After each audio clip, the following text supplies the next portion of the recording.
Come back.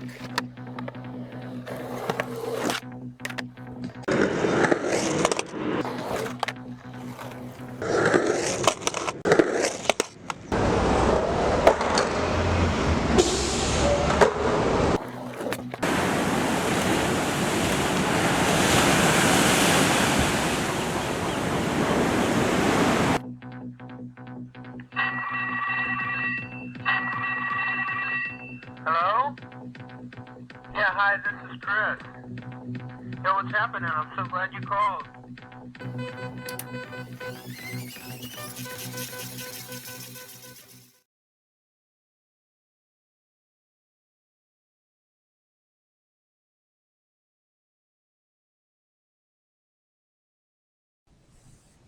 Chapter 4 Life Goes On.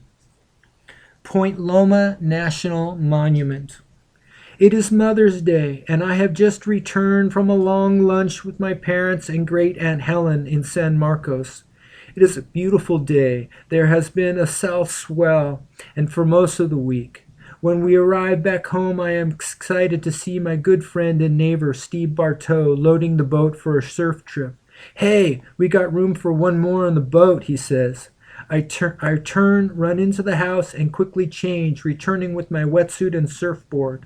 Often in life, you get the opportunity to step out of the norm and enter experiences that border on the fantastic. Traveling on the sea to a secluded surf break is just that opportunity.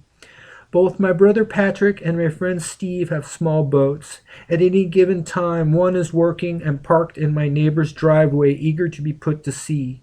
We have room for three and our surfboards. We load the boat, check all the safety gear, and begin our drive to San Diego Bay and Shelter Island. There you'll find Shoreline Park and the boat launch. It has been nearly a year since my last trip to the point. On that trip was my sister Robin, friend BJ Maluku, and another South Swell. In an instant, I recall all the times before I had surfed out at the point. It is a location of dreams, deep in the ocean, far away from the city, and usually the surf is quite good. Our method of surfing the point is inspired by the nearby Navy SEAL teams. We have the same kind of boat and change into our wetsuits on the grass before we launch. The scene at the boat launch is always busy, and the harbor even more so. Huge cargo ships motor by high on the water after unloading their cargo from overseas. Just across the water is North Island and the Navy base, where jet aircraft and transport planes make continuous passes reflecting a country at war. We are lucky today because we are in my brother's boat. It is a little bigger and faster, with just enough power to get us to the point quick. In about 30 minutes along the way, we pass sailboats, fishing boats, aircraft carriers, and the ominous submarine base, which houses the world's most powerful Trident nuclear submarines. I notice that the subs are out at sea. At every Navy dock, a soldier sits ready behind sandbags and a 50 caliber machine gun. We pass the base and soon are humming along the quiet pebble shores inside the point. There we begin to enter our dream and soon come close enough to see the point wave, Ralph's. We erupt into cheers as we see clean, perfect lines wrapping into the cove. 5 surfers are already there, catching shoulder-high waves reminiscent of Malibu. There is an unwritten law here called three's a crowd. So when you see a surf break already full, you continue to the next one or wait until a few surfers return to their boats anchored nearby just beyond the surf.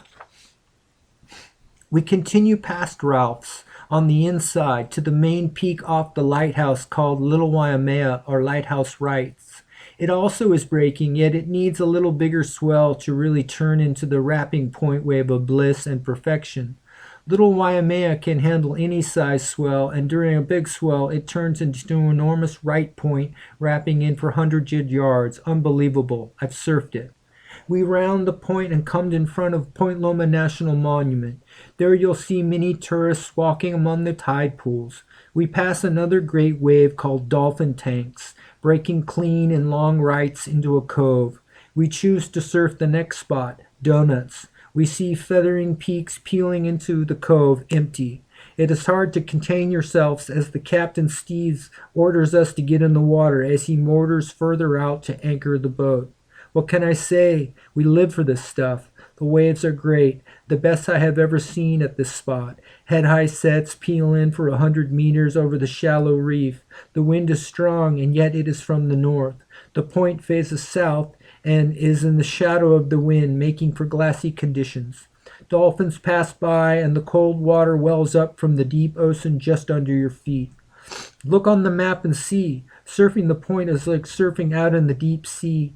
Guidebooks say there are lots of sharks there, but I have never seen one. We surf donuts for over an hour before taking up anchor and driving to the other break, Ralph's. It's full, so we stop at Lighthouse Rights to get a few before beginning our ride back to Shelter Island, arriving just before sunset.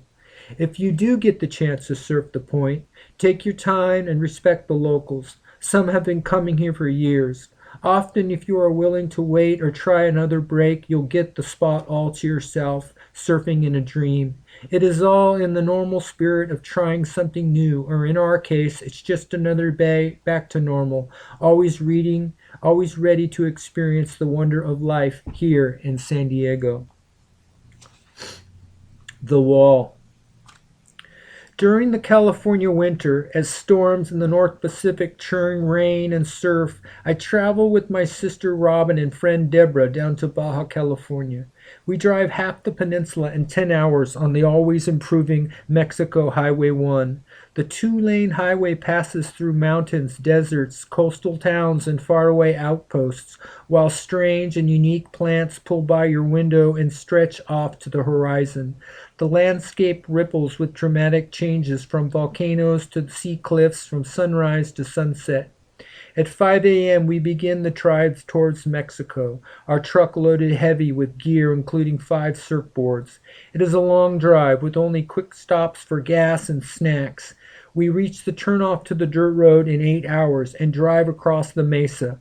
The ocean comes into view as the road reaches the rocky shore of the bay. The bright turquoise ocean is beautiful and seductive. The road follows the shore for several miles out to the point where the surf break big, and along the shore are many campsites. There are strong northwest winds blowing 6-foot waves into windy zippers of spray. We work quickly to set up tents and make camp in the heavy wind. After a snack, I suit up and paddle out into the surf to refresh myself after the long, hot day. The winds calm just before sunset and great waves curve into the point for long rides. The evening arrives, beginning our first night of the surf safari. It really isn't important to remember each day. The activities flow and shift with the wind, surf, and ever-changing tide. In between surfing, we work on camp, sleep, or eat. There is a constant need to secure the tents and gear from the wind. There is time to walk, explore, and visit other campers and friends nearby. We bring gifts and food to join a dinner in motion at a nearby camp. A waning crescent moon still hides behind the eastern horizon of mountains. The walk back to our camp is dark, and sky presses low by the infinite weight of the stars. In the cold and wind, we go back to our tents to rest and dream. Sleeping in the wind is a difficult thing, with rattling tents, zippers, and rope lines. Dust blows everywhere. At 5:15 a.m., I wake in the dark of night as the subtle glow of dawn rises red and white in the east. Coyote packs howl nearby as espresso brews on the stove. The powerful sound of surf pounding the rocky shore moves by and pulses, and we work to put on our wetsuits and enter the cold water. By dawn, we catch our first waves. Storm surf hits the point, and strong offshore winds blow the crests into plumes of stormy rain and rainbows. The surf conditions are challenging, as big, long waves are certainly and powerfully wipeouts soon to follow. When the surf is good, we surf twice a day, and on flat day, divers and fishermen score big on the abundant fish. Often we join other campers for large potluck dinners of fresh fish. Each campsite is an island party of light in the desert darkness and tackness of sand. Yards away, the rocky shore hums with the roaring surf. New Year's Day, I wake at 5 a.m., hearing again the calls of nearby coyotes. A crescent moon sits low and dim in the east. Mild offshore winds aid the surf conditions. Through the powerful shore break begins the long paddle up to the point and largest surf. Just inside, waves join from several directions and double up into churning tubes. I work hard in there for a while, suffering a few big wipeouts before catching a good one. I grab rail through the pit as my friend Deborah is just ahead, paddling out and cheering me on as wild spray works to blow me from my feet. Back at camp, we eat a huge breakfast of pancakes, berries, and maple syrup. The great surf continues, and peaks move by in front of camp. I can't help but paddle out again to catch a few more out alone on the sea. In the afternoons, we relax and eat, recovering from the morning exercise. Robin gives me a Thai massage, and it helps my body move into transcendent hum. We watch the tide turn and pull from very high to very low, exposing the enormous reef and inviting people and wildlife to come and search for treasure and food. We walk alone or in pairs, enjoying the sounds of the sun, hopping from rock to rock in a flow of conversation and friendship. Once again, I have the opportunity to step outside myself and see the world overflowing with beauty and wonder. I look back and see my own smile, piercing bright as the desert sun that burns my lips. I experience again an overwhelming joy and freedom I know so well, yet struggle to maintain, deep within the heart of Baja California, Mexico.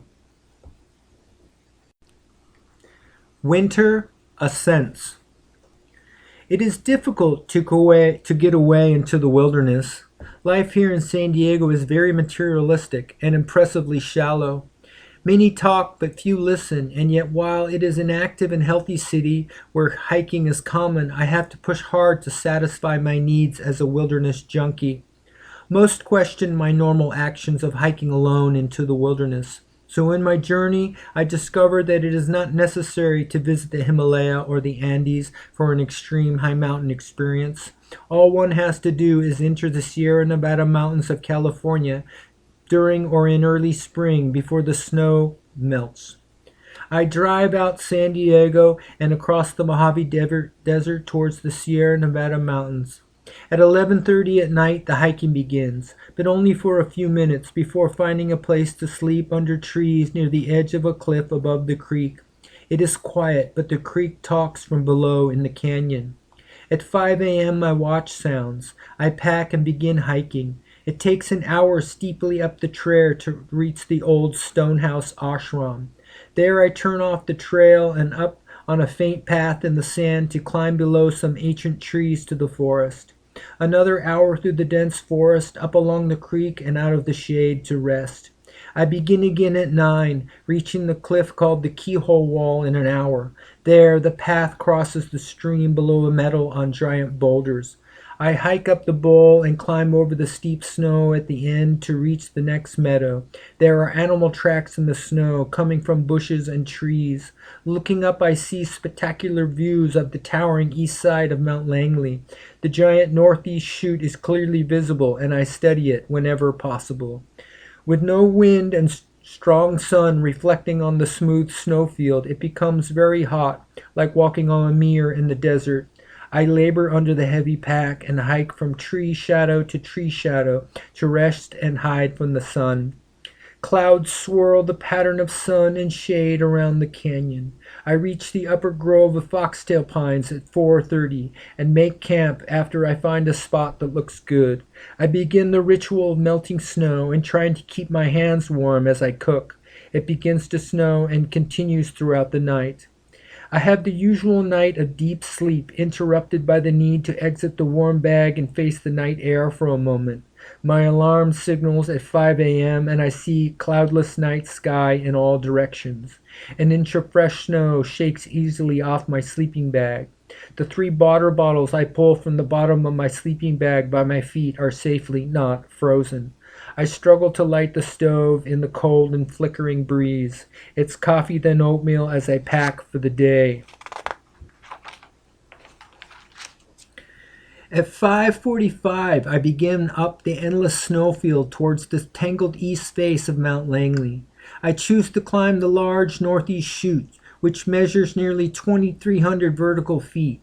The last few hundred yards top a fluted ridge and continue towards the summit. I remember looking down the chute in 1997 when I summited Langley from another direction. Ridge walks with spectacular 360-degree views are the ultimate. Strong breezes blow you and the powder snow into a haze of beauty and wonder. Your progress is made on a narrow ribbon of snow flanked by colorful rocks and colorless cliff voids of air. Mountaineering is an endless series of difficult yet attainable small goals. You become a slow-moving machine at this point, as everything moves in a rhythmic pattern. Place the axe in deep and secure. Pick towards the mountain in case of a fall. First, one step up and out of the snow to kick in hard and deep. Now repeat with the other foot. Crampon points crack at the ice buried below as the ice holds secure, preparing to move. One breath or two culminates the cycle, and it all begins again and continues countless times. The steps are interrupted by changes of direction as the ice axe changes hands, or from slips on hard snow or ice, or hip-deep plunges into powder. The breath escapes you, and a pause for sightseeing is best before you attempt to move. I am at about 13,700 feet or so, near the top of the chute. On both sides, the tangled snow and snow-filled adjoining ridges fall from the near summit as ribbons into the voids of air. I dig a big hole in the snow and sit in it for a rest. I choose not to go any higher, though the cornice at the top is just 100 feet or more. The snow conditions look a little scary. Deep and light snow make me think my climbing could release an avalanche near the cornice, sending me 2,000 feet down to my hidden death. When I am ready to descend, I change into all my waterproof gear, take off my crampons, and tie my pack on tight. Next, I sit in the snow with my ice axe and pick shoved into the snow as a brake and security. I begin to slide quickly down the chute. This is called glissading, which took me over an hour. What took me over 4 hours to ascend takes me 20 minutes to slide down. It is noon when I make it down the chute and to the rocks and trees of my camp. I spread out all the gear and clothes on the hot rocks to dry in the sun, and I rest for an hour. Then I begin boiling 3 quarts of water, eating. I take a slow hike around the steep cliffs and trees of the forest, taking photos of all the interesting old trees. It is a perfect day with no clouds or wind. In a land that screams of change, tectonic shifts, glacier-carved rock, horrific storms, and tree-twisting wind, it is silent beyond expression. Cracked granite ridges and towers rise and soar in breathtaking pillars capped by house-sized boulders, tilted and balanced. If a small rock or piece of ice comes loose a mile away, I hear its every movement and song. What I miss is the song of the waterfall. It is still early in spring, and all the falls are dry or frozen solid. The evening light now drops to a veil of blue in all directions, a mystic light revealed to me before. Who would have thought snow blue? It almost glows as if absorbed and reflects the light. I am alone in the canyon, and my footsteps in the snow now slowly disappear.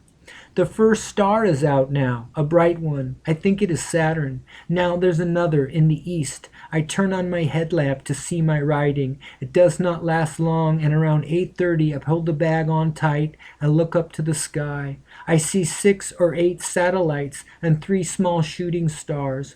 I strain to stay awake, gazing into the wondrous depths of the Milky Way, but I soon fade off to sleep, only waking 3 or 4 times. Each time I see the blaze of stars and the subtle shift of the heavens.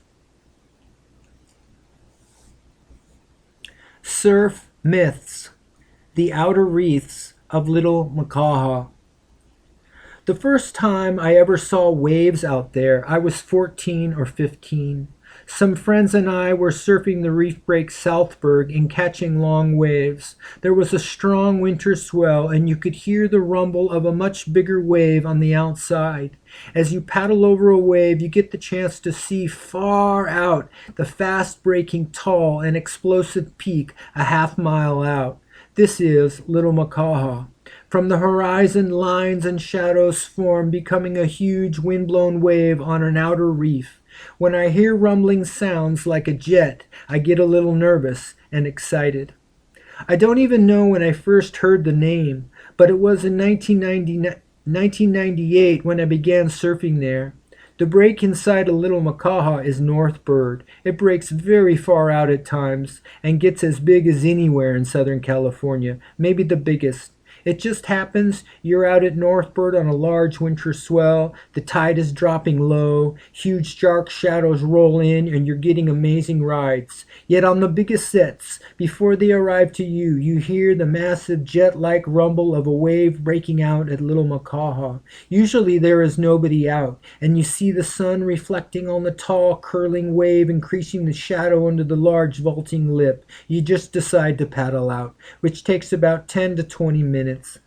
I have probably only surfed it 30 times. The first times it was not quite big enough at about 12 feet or the tide too high and only got one wave, a slow moving monster that breaks steeply but gently. There is a big drop, a giant turn, down the line, a little racing the peak, and then it backs off and sinks into the deeper waters. Other days it is big, triple overhead, with maybe one person out. I struggled to get in position, but the peaks seem to appear so suddenly and much further out than I think. I miss the waves, and in those final strokes I look into the beautiful monster. Paddling out even further now, you see for the first time on the horizon what appears to be the kelp beds rolling. Just being out there is fun enough.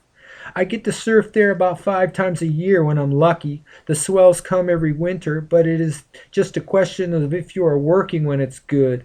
When the schedule, tide, and swell all come together, there's an experience you'll never forget. As expected, this past winter there was one day in particular that I remember. My sister Robin and I had just returned from a 10-day trip down to Baja, and their surf has been big for months.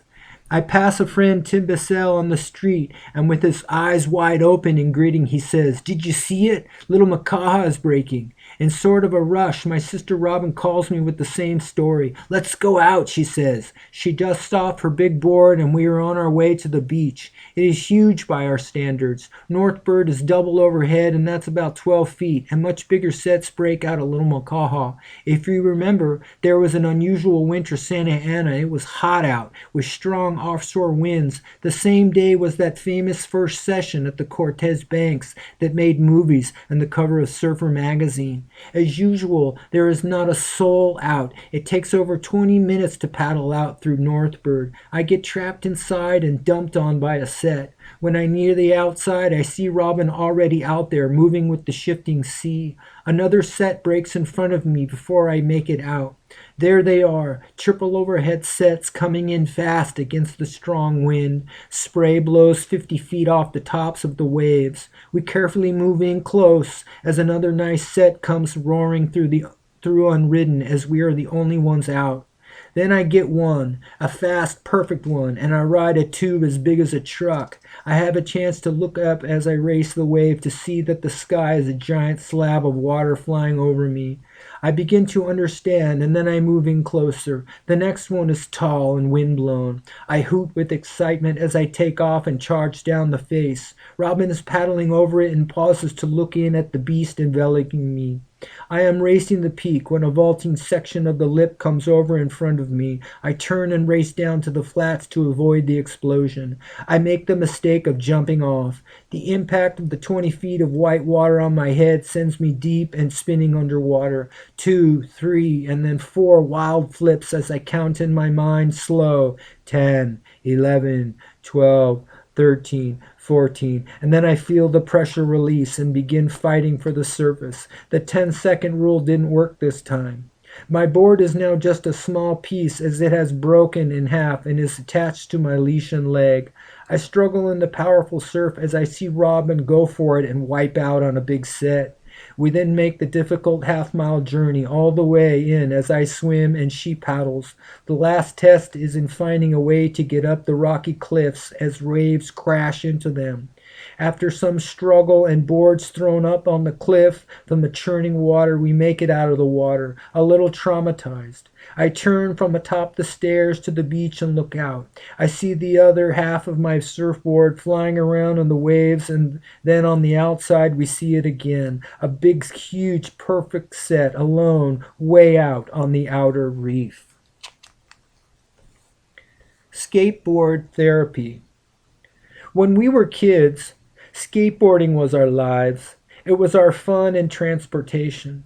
The way we turned our road downhill to find our style and personality. The people we looked up to were surfers, skateboarders, and renegade freedom seekers as we dreamed to be. Each moment was always spent in search of that greatest place to explore and skate, like a parking lot, hill, or large cement drainage pipe. We saw movies, heard stories, saw pictures, and had experiences of amazing pipes where a little board on wheels could roll in a state of energetic bliss forever. There were many places I remember exploring as a child. Growing up across the street from UCSD gave me a great playground for skateboarding and adventuring. Within the cement landscape of the university were endless variations of the theme of skateboard therapy. We realized it then that skateboarding is a key to freedom and movement, a theme out here in California. It is our form of therapy. And spending our weekends pushing around the town, wearing out our shoes and banging our shins, we find a great joy in our lives. It gives us purpose and the space to dream as we roam about the urban landscape in search of curved cement. Just about the time that we were getting good, a great change took place in the world of skateboarding. It became a crime, and a person could get a ticket skateboarding in the street. You ski, Skate parks and pool skating had long since been pushed out by lawsuits, high insurance, and all the pools slowly were demolished. While skateboarding was pushed into the street, the police were ordered to move in and enforce the laws against skating. Well, I don't remember how it all happened. I was young at the time, but I know that all I did was build this desire in my youth to street skate, and pool skating was forgotten. The criminality of skating just drove us underground, and we searched for other ways to skate. Our favorite was going into underground parking garages where you could skate in great circles down, down, down, and take the elevator up. That worked well for several years, and when they began putting guards at the entry to the lot, we would just take the elevator down one floor and begin a floor below. I never had the guts or opportunity to do the famed community concourse downtown. Our other favorite trick was in learning how to build wooden ramps or half pipes. While I had spent many hours and days building and skating in some great wooden half pipes, my real dream was to skate in a pool, something I had never done. Two good friends of mine have been encouraging me for months now. Really, society has been encouraging me as skateboarding has become decriminalized and even mainstream. It is so amazing to see skate parks opening up all over town. My two friends are a little older than me and from the true generation of pioneer skateboarders. They had been going to the park. I kept turning them down. I think I was a little nervous and scared. I had all the pads, an amazing board, and a lot of skill, but I think I just did not believe I could do it. As my memories played back the many days turning across the huge wooden ramps, I realized again the transcendent experience and medicinal qualities of skateboard therapy. It has become now a ritual or a must-do. I'm 33 and my friends older. We're surfers by heart, but as a kid we learned how to sidewalk surf first. We sit around all week feeling a little excited, happy, and we don't know why. Then we remember it is because we are going skating on Sunday. It is easy to do, just roll into the kid pool and go around for hours, grinding on the coping or learning to catch air off a small section. Soon you'll be rolling into the 10-foot deep bowl called the cloverleaf, and you'll be well into your session of wind and rolling wheels, axle grinds, and tail taps on a journey through your imagination. The Triangle. I sit on my surfboard out from a secluded cove. The water swells and twists from water pushed from below. Huge patties of colorful kelp float by as you hunt and wait for waves to appear and focus in on the boiling reef. Follow the shadows on the horizon. Paddle a few strokes and ride a wonderful swell. There's a rush, silence, and then a crash as the wave folds over the shallow bulbous reef. Long turns and bumps to redirect towards the curling center. At times the waves shift and bend, gathering together at angles with great momentum. Even a shoulder-high wave begins with a big, tall swell curling with power. I see a shadow, a fin, and I get scared, thinking of great whites, the white pointer. I see a fin and then a pod of dolphins moving close. I hear the pressure sounds of air in and out and electronic clicks and whistles of sonar. You don't see them, but the surface ripples and moves. Their sounds, their conversations below are enchanting, communicating. I paddle to glide in their way. A moment of silence, then the bulge to the surface to blow and breathe. The wave is focused from deep water onto an area of shallow reef pitted with large holes, boulders, and crevices. In the center of this area, a 20-foot slab rises covered in thick green eelgrass. This we call the triangle. At low tide, a 1 or negative, the rock rises 2 feet out of the water, getting in your way as the wave moves to break over it. At high tide, we ride through and over this tangled labyrinth of boulders and eelgrass. Waves moving through the triangle reflect and shift, creating side waves that swell off the reef at angles. The wave surges up suddenly, thick, and folds. Great sounds of cracking waves are common. The summer had seen some great swells. I remember in June and July, a week of solid west swells. Even a great hurricane came through Mexico in August. There were many days where the sea looked like a calm sheet of emerald grass, flat, but every 30 to 40 minutes a 6-foot set would roll in from far out, breaking with ferocious power. Those were the days with friends and new faces as the sun and sea worked to create perfection. The south swells are fun like that. It can be flat for so long, then bam, a fast-moving set. They catch you by surprise. Like all things in the world that give us pleasure and focus, there is both a pleasure and a pain, a gift and a mandate. Well, this summer I had been focusing on the left at Northbird and had been dropping into some thick and quick tubes all summer. I had my new 9.6 pintail to drive me into the steep, fast waves. I was pulling out a lot of money from the bank of tube bribes. You see, my day had come. I had to pay it all back. It was our biggest south swell of the summer, from a strong hurricane off Mexico. I was squeezing in an early session before a Saturday shift at work. People were already out, and the deep blue water glowed from morning sun as big sets rolled through the pack. I was lucky to make a few set waves after the long paddle out. An Australian man paddles up to me with a smile and he says, "What's this place called, mate?" Well, I said, "It's called Northbird, and halfway inside of us, you see the rock sticking out? That's the triangle. Look, if you paddle fast enough into these peaks going left, you can get great tubes." "Look," I said, "nobody goes left." "Oh, here's one."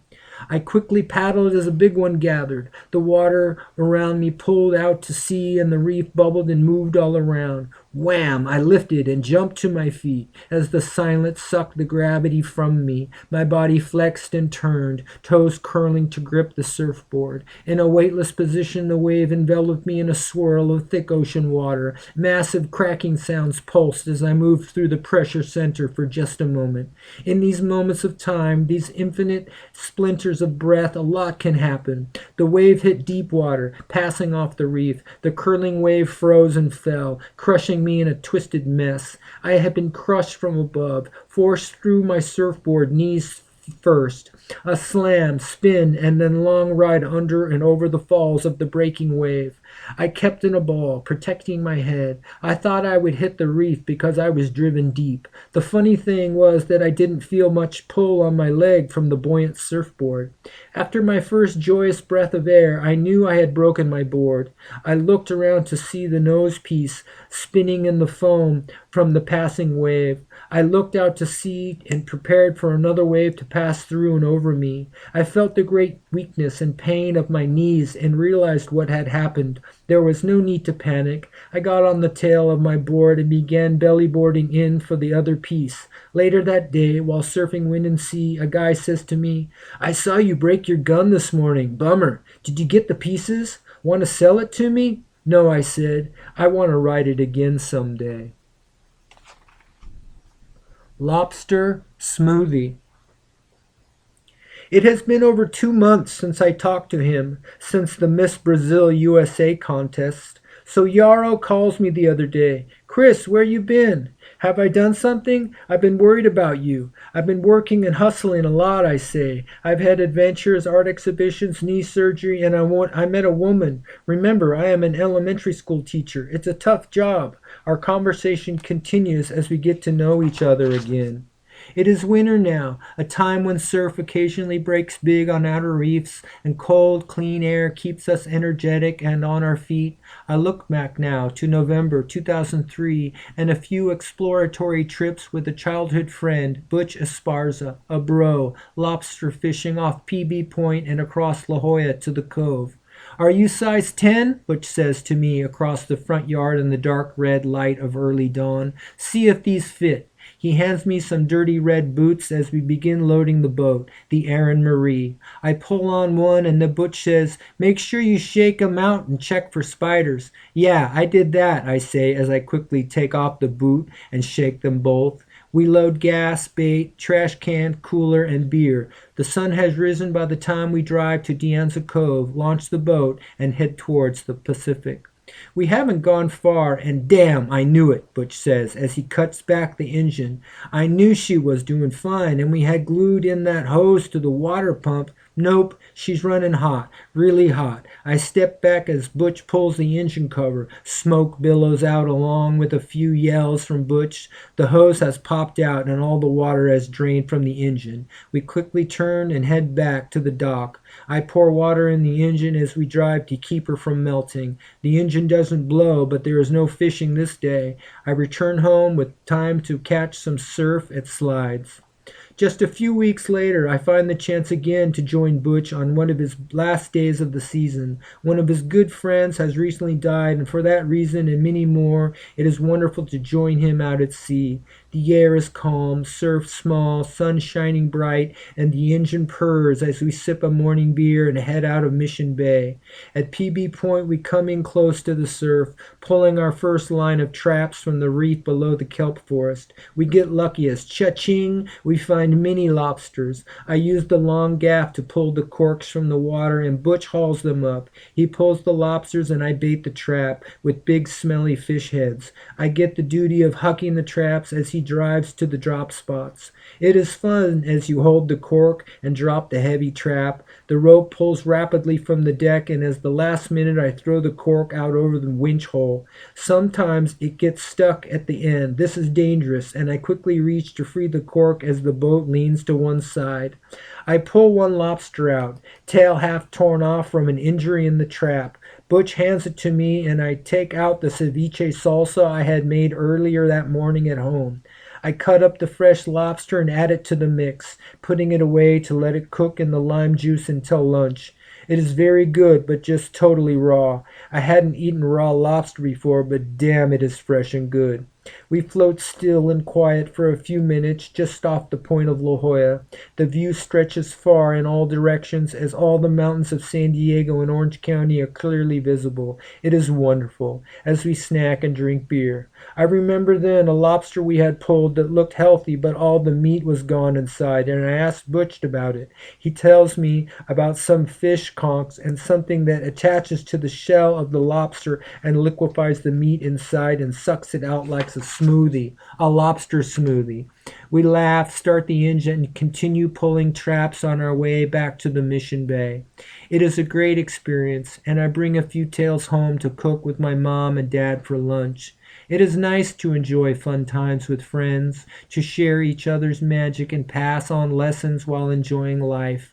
I cherish those times and look forward to the next adventure and the next experience that fills my life with hope and wholeness, like this one lobster fishing in the Pacific off San Diego, California. The Sea of Cortez. Being from San Diego, I have many great memories of traveling in Mexico. When I was a baby, my parents took me and my older brothers and sister to Mexico, to places like Guaymas, Canyon de Guadalupe, and Mike's Sky Ranch. As a teen, with friends and brothers, we learned to camp and surf along Baja's deserted beaches and bluffs. It was a time of exploration. The landscape is dramatic and colorful, blending curved and straight lines through a wide spectrum of light. The point is that the place is wild and open, and if you get the chance, take it and visit Baja California. At 4 a.m., with the truck packed, my girlfriend Shelly and her daughter Shayla begin our road trip into Baja California, Mexico, to the Sea of Cortez. We pass through Tijuana during the night and take Highway 1 along the ocean. At 6 a.m., we reach my brother Patrick's house near Ensenada to get his kayak. Back on the highway, a pack of dogs runs, playing across the street, and one hits my car, putting a dent in the side as the girls scream. At the edge of town, we stop for gas, then continue several hundred miles through the twisted coastal mountains and hot desert mesas. A left on a dirt road, and the bright green Pacific Ocean rises up from the sandy horizon, revealing the long point of Punta Rosarita and the surf break, the wall. For years we've been coming down here during the California winters to surf the right that breaks along the rocky shore. It's good here, powerful, and you get long waves. Switching foot and hanging five, I enter the land of pure stoke and the perfect wave. We camp there for the night, among the rock walls, sand, and kangaroo rats, just yards from the water. Gray whales are breaching just past the breakers. I surf at dawn as the high tide ebbs back, revealing the wide, shallow reef. We pack up the truck while snacking, and by 10 begin the long, hot, and beautiful drive through the desert of central Baja to the Sea of Cortez and Bahia Concepcion. It is great, reaching faraway towns where dirt roads lead to secluded points with turquoise water and tropical fish. We set up camp in the deep sand of Punta Chivato, near a shallow cove, under a hot sun. Cool wind and evenings of blazing stars, we kayak, explore the clear waters, discover shell beaches, and have dinners by a small campfire. Late in the evening, as the full moon rises, I play flute at the end of the cove along the shore as purple urchins wiggle their spines just below the surface of the reef. Another night, after dinner, I go kayaking by the full moon around still islands of the windless sea. In the end, we traveled over 1,500 miles, spent $600 or $700, and have a hard week exploring and camping. It's 9 weeks later, and I still haven't cleaned my truck. Wetsuits and towels fill the back. I think it is time to clean my truck. It's time for a new adventure. PMP4 Report. The trip is on again, this time after more than a year. Fuerza, pilgrimage to Machu Picchu, cross-cultural arts exchange is given new meaning, new direction, and expansion with the participation of Gladys Jones and the House of Peru San Diego and Victor Delfin and the Casa de Ciencia y Cultura Peru.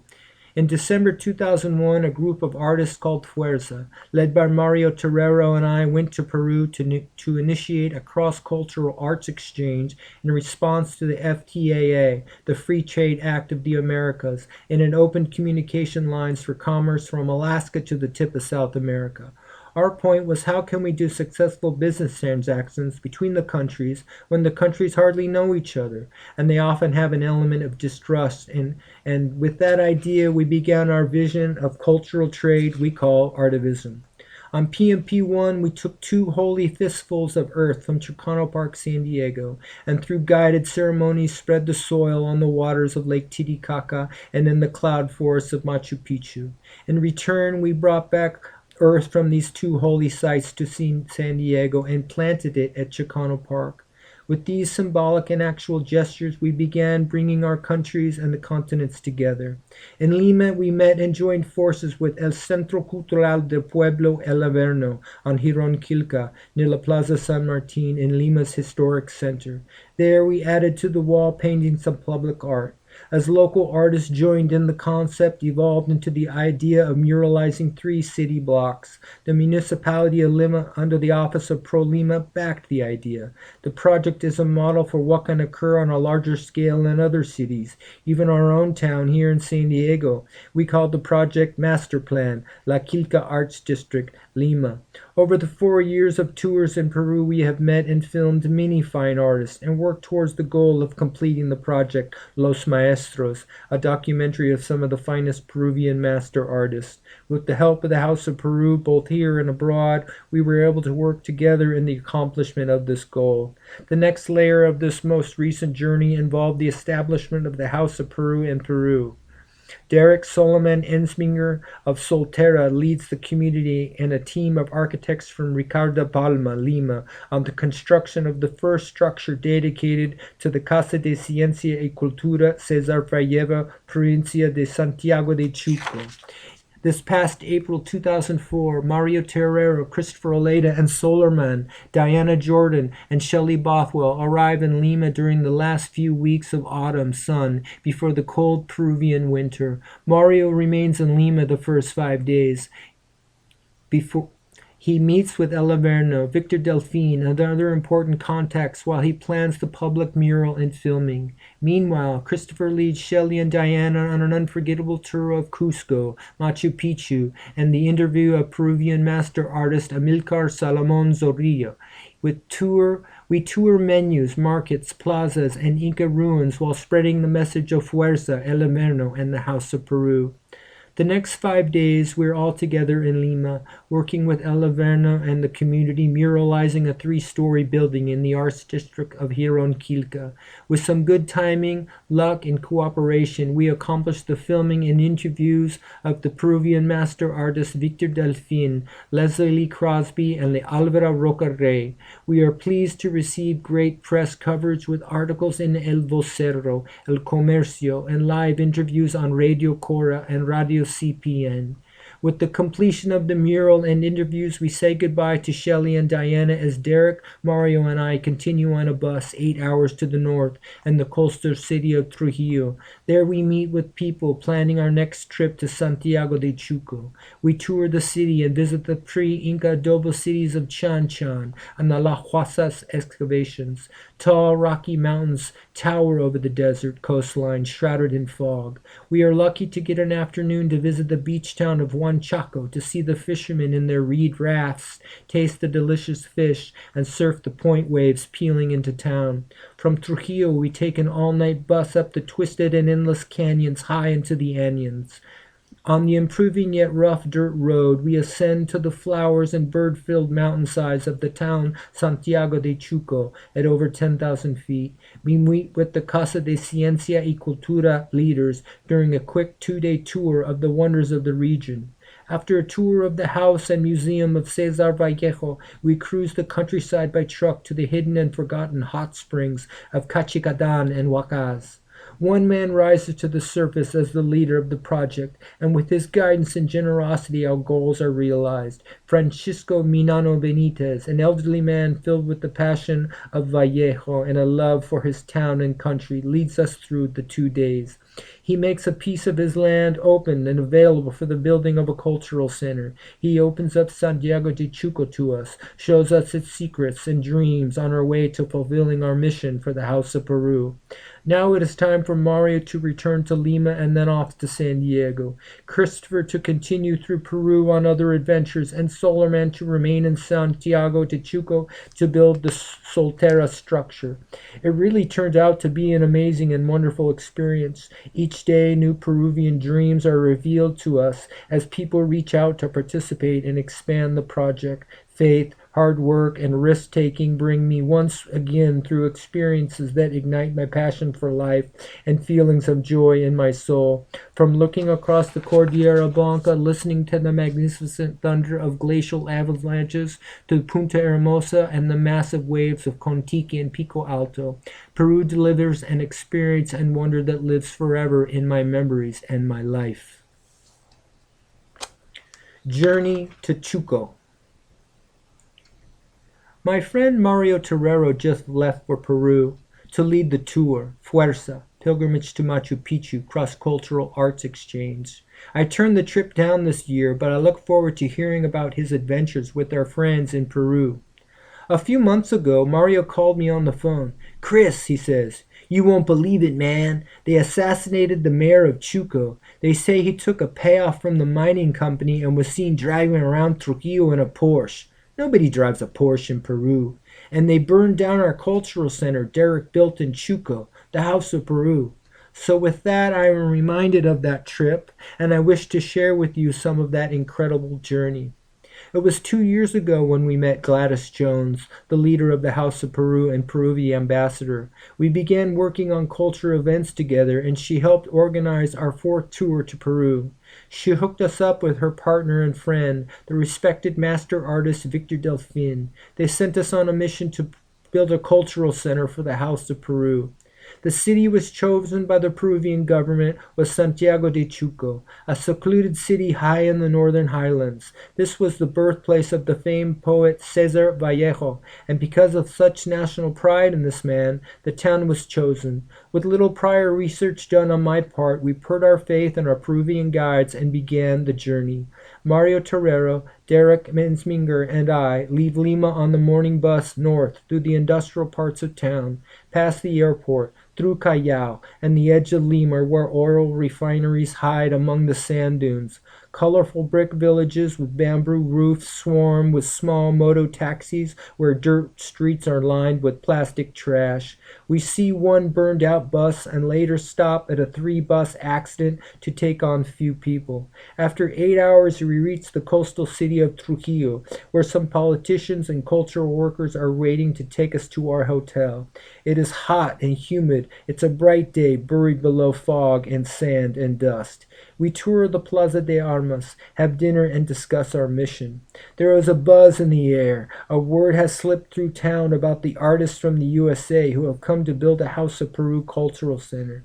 The mayor of Chuco advises us to be cautious and calm on our journey to the town rarely visited by outsiders.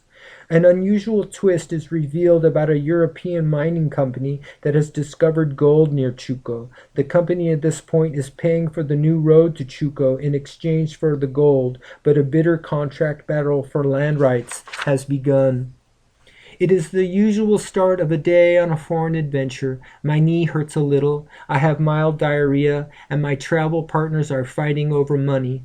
The one with no money refuses to eat and only drinks beer. I myself feel safe and free with $700 safely hidden in my undershorts.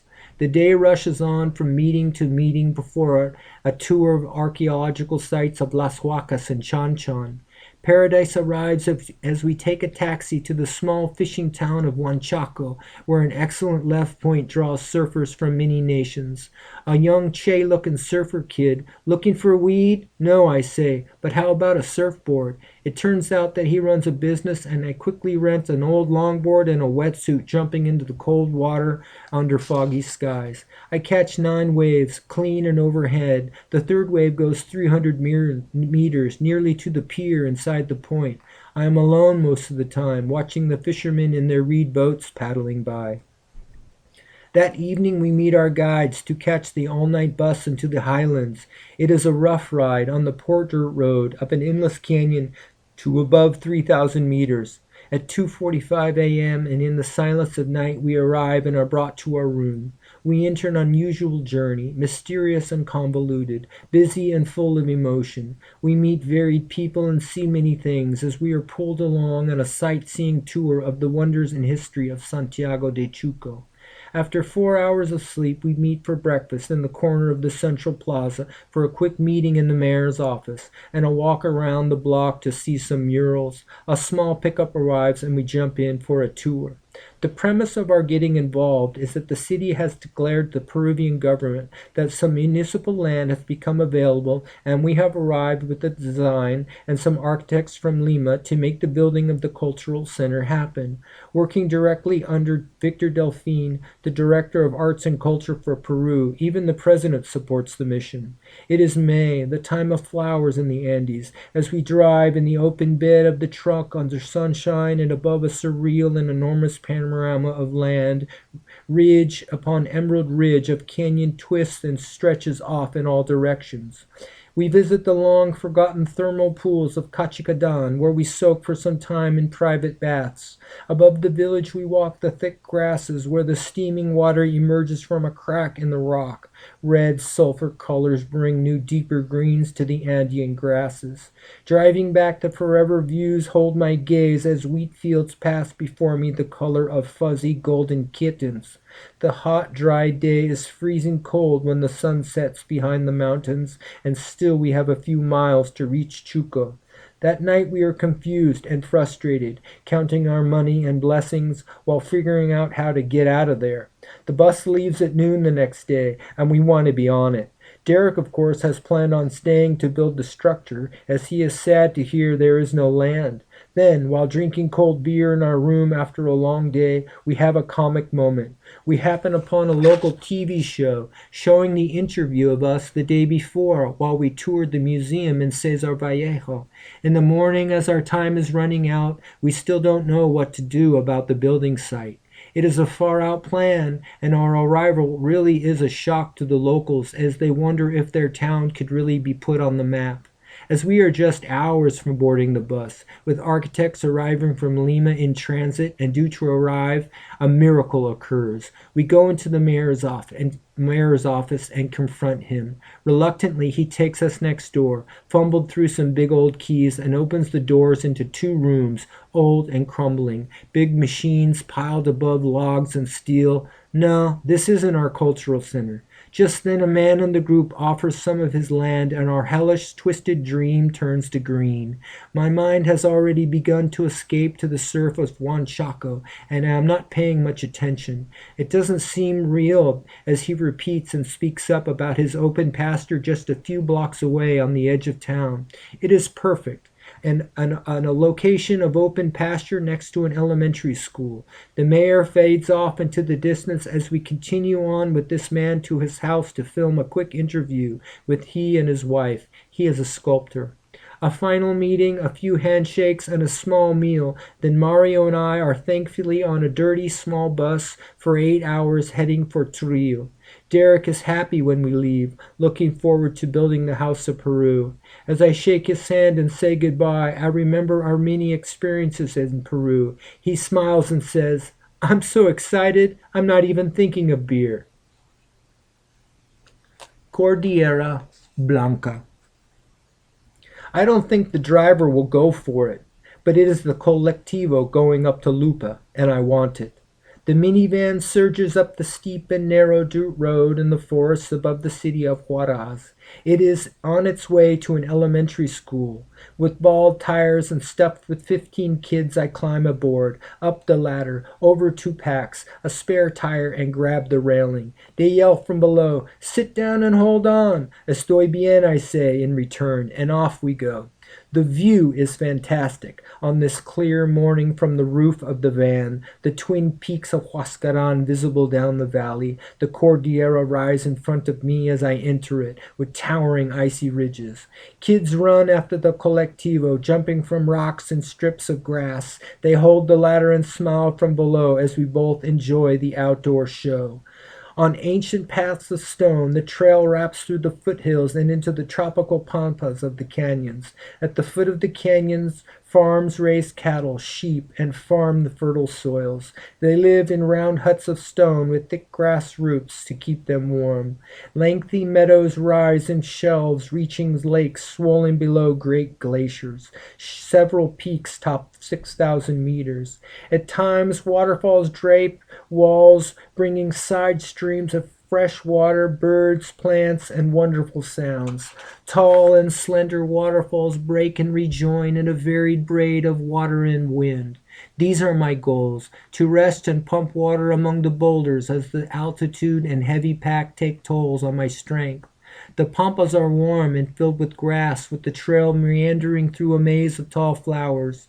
The views up spin the eyes with giant peaks like Queyesh, Tulparaju, and Chinche. I set up my plastic shelter on the grass, enjoy the view, and drive away cows all afternoon.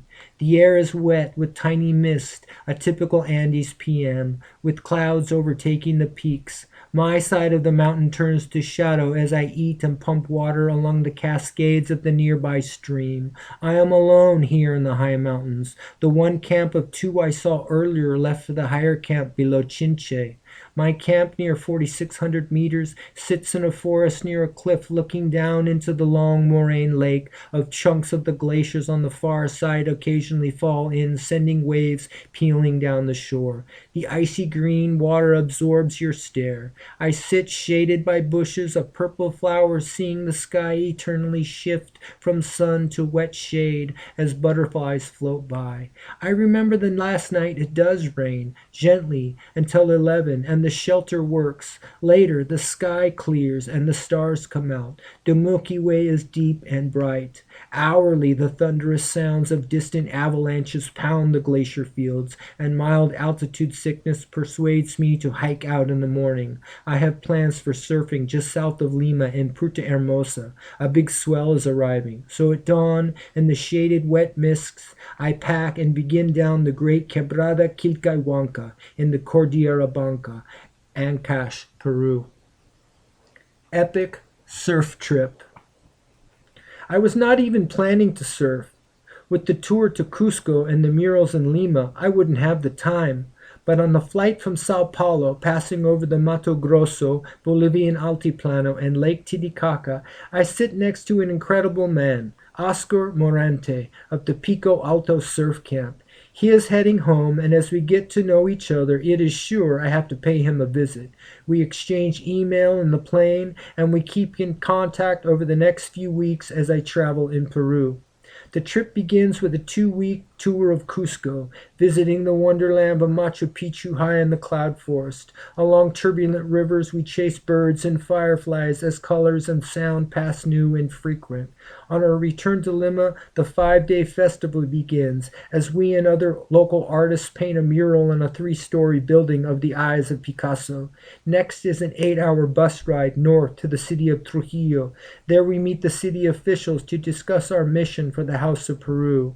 The one day we are there, as we shuttle in small taxis through the hot desert landscape, we visit the Las Huacas ruins and pass the ancient city of Chancan. On our way to the beach, the community of Huanchaco. As the taxi comes close to the shore, I see the spray of a peeling wave. I freak out in excitement, annoying my travel partners just across the sand. As the road bends into the small bay, a pack of surfers chase the breakers towards the pier. It is like Malibu, only a left. We have 2 days and 15 hours of buses to reach the city of Santiago de Chuco up in the Andes. There we tour hot springs and organize the building of the cultural center before returning to Trujillo, ending the work of the trip. I vacation in Huanchaco during 2 sunny days and a decent head-high swell. I surf 5 times and am certainly tired when I leave on an 8-hour bus ride back up into the Andes in the city of Huaraz below the massive mountains of the Cordillera Blanca. I am lucky to hike solo for 3 days up the huge canyon Quilcahuanca to the lake at around 4,500 meters. 4 peaks over 6,000 meters surround this sanctuary, and several ancient glaciers hang, flow, and tumble into the turquoise lakes. The 3rd day, I hike down 7 hours to Huaraz and book myself on a all-night bus to Lima. The afternoon and evening is spent drinking rum, eating, and enjoying the colors of the mountain sunset. It is a quick reconnaissance trip, reaching the first of many goals before altitude sickness and the Andean summer snows push me back to the city. 2 days later, I feel the leg and muscle pain from the hike. Ouch, the calves. It looks as though I have time for a few more adventures. With a week to go and a solid swell arriving, I leave Huaraz at 11 p.m. on the high-class bus, top floor, front row seat, on the swaying giant machine. I sleep 1 to 4 just after the movie. At dawn, I am in Lima and in a taxi to the Plaza San Martin and the hotel I stayed at weeks before. They have half my luggage and are nice enough to let me shower and leave more gear. Out front, I hail a taxi for the 45-minute ride to Punta Hermosa. In a perpetual fog, I find good friends, great food, and powerful surf. Just as I arrive, 5 men are loading an old Suburban to go check the surf. I shake some hands and drop my bags inside. We drive by several spots from Pico Alto to El Paso and Contiki. It is very foggy and all the brakes are down below cliffs, out from rocky shores and empty. They say it is average and not very good, as I see a solid peak at Punta Rocas breaking a meter overhead and grinding 400 meters both left and right. I am excited and confused. Let's go out, I say.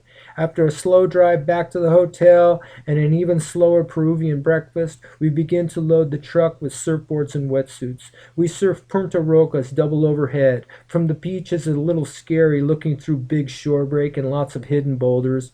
I am nervous as we make the long paddle out to this wide peak. My two partners choose the more popular right, a longer wave, but I choose fat left bombs, throwing heavy lip and going over 300 meters. The first wave is fast with a long big drop, a deep water wave where the thick wick only blows halfway down the face. It gets serious a few times as many waves break on me. I bear hug the boards strong, getting flipped and sucked deep into the dark. It feels like forever until you pop up. We get a lot of good waves that morning. I see the biggest waves I have ever seen, 30-footers at Pico Alto. It is the second day in the morning after we surf Contiki. There are 2 tow-ins and a few paddlers. God, how I wish I had one of my guns, a fast one. That is when it strikes me. This place is amazing, Punta Hermosa. You can find a lot of wonderful things in Peru, and with a little luck and an adventurous spirit, you will encounter them for yourself. For when it is done, it appears as though just a few days have passed and it may have never happened. But it has, and you begin again the enjoyable planning of the next adventure. The end.